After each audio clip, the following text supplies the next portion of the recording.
His athleticism obviously was what separated him from the others. His height separated him from the others. But if you don't know Rhett, it's the determination to be better.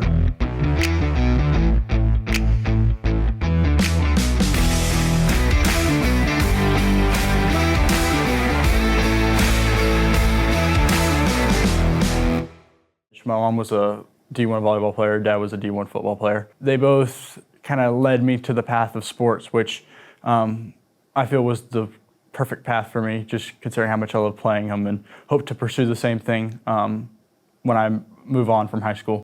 I met Rhett 7 years ago. I got to watch him from the football stadium. I was in the stands, and a big, tall, redhead was out in spring ball. He was athletic. He's one of those that just demands respect, so it was good to see him. So I started playing football when I was in third grade. My father coached it, and I enjoyed watching it. Plus, I just really wanted to hit somebody. And then in fourth grade, I started playing basketball because my dad started coaching the high school team. And then I didn't pick up my third sport until high school, which, funny enough, I actually picked up track and soccer, which made me a quad sport athlete at the time. But then my sophomore year, I transitioned into soccer to help me with getting more training sessions in for football, but realized after my sophomore year that track would be my better sport overall to participate in, just because I was a lot better at it. He carried himself with some pretty good stature. His athleticism obviously was what separated him from the others. His height separated him from the others. But if you don't know Rhett, it's the determination to be better. My favorite part about each sport is just getting to compete. And then the other thing is just being around friends. Playing sports for most of my life, I've got a really good set of friends that always help me out whenever I need, and always push me to be my best self. So those two things are really the most important thing to playing sports for me. Deep down inside, I think his dedication to his teammates, I think that's a value that a lot of people might forget, that Rhett's not about Rhett. Rhett's about winning and about the memory and the journey, and that's pretty special. The most important people that you can meet in your life are during sports. I know that I've built a lot of great connections off of playing sports. I met a lot of good people playing sports. Met a lot of bad people too, but sports really helps you dignify who's good and who's bad, because you can always see it on the field. I know that my 8th grade team will always be special in my heart for some circumstances that went on. I suffered a ATV crash which cut open my leg, so I wasn't able to participate for multiple weeks. And it really bummed me out because I wasn't able to help my team perform, and I think during those 4 weeks we lost every single one of those games, and it really hurt me. They are truly one of those families that you build in sports. I know everybody talks about how they have a brotherhood in sports and how they have all these people that they group up to when they play sports, but I mean, it is true. There's a lot of families that get built. I know that this year's basketball team is truly a family for me. We all hang out a lot, and we all practice and push each other to get better.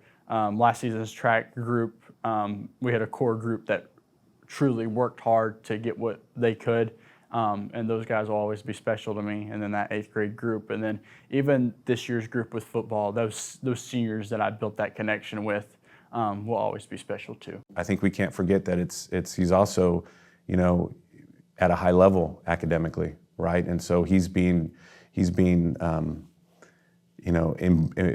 bombarded with work at home, right? A lot of studying, a lot of preparing for tests. The rigor is high. So not only is the rigor high in the classroom, he's also a varsity athlete. So the rigor's high on the court, on the football field, on the track, and he's having to do a lot. Now, I guess the gift he's got is he can compartmentalize, and he can figure out and take the time and be able to stop with one and work on the other.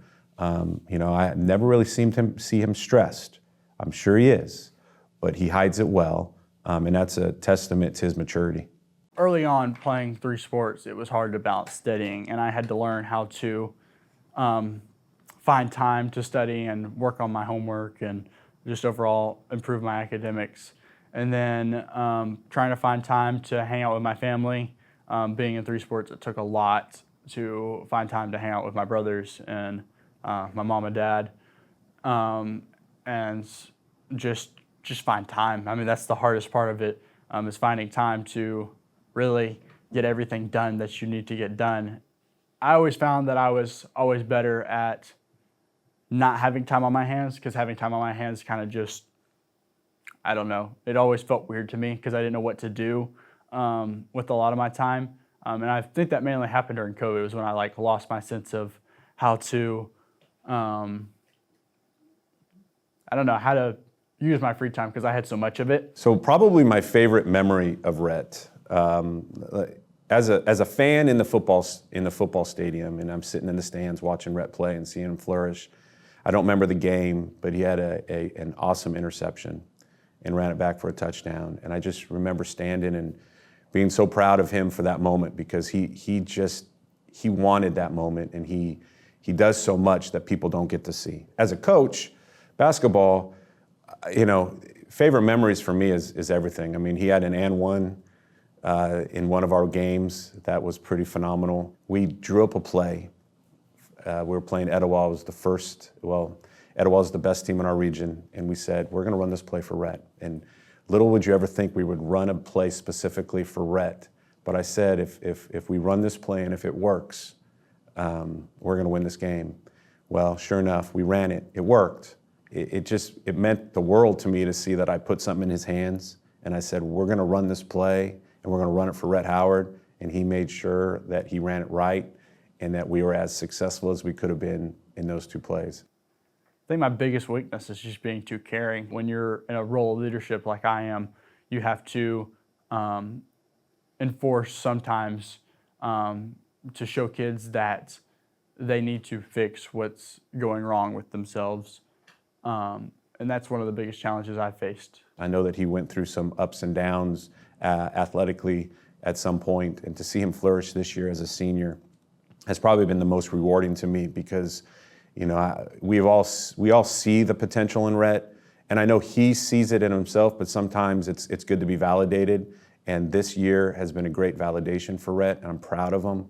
As I go forward, I can't wait to follow him as his next step in college, because I think it might be slow at the beginning, but as he picks up, you'll notice that we might be hearing Rhett's name even a lot more than we do now. I'm talking to multiple coaches right now for football, trying to pursue a scholarship in football, and then track too, just trying to pursue offers in that. I wouldn't mind playing both in college either. As I'm playing 3 sports right now, I think it would be a fun challenge to try to do football and track in college, and try to multitask in doing that in college academics.